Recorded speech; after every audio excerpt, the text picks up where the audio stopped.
Hey everybody, this is Scott McGregor at Scott Trades on Twitter with StockMarketMentor.com and your chart of the day. Want to take a quick look at Hilton Worldwide Holdings. This is ticker HLT.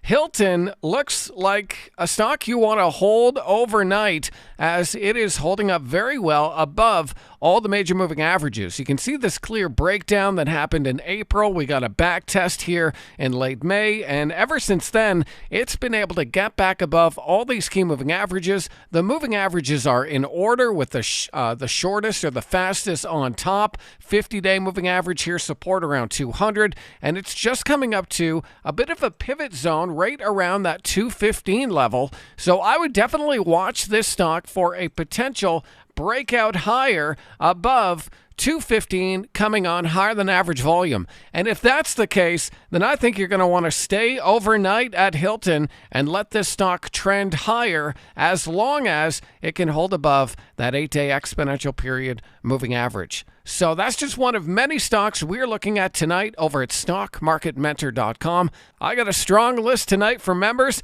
and I can't wait to share it. If you found this video helpful, be sure and click that subscribe button on YouTube or sign up for Dan Fitzpatrick's email of the day at StockMarketMentor.com. I'll catch you next time.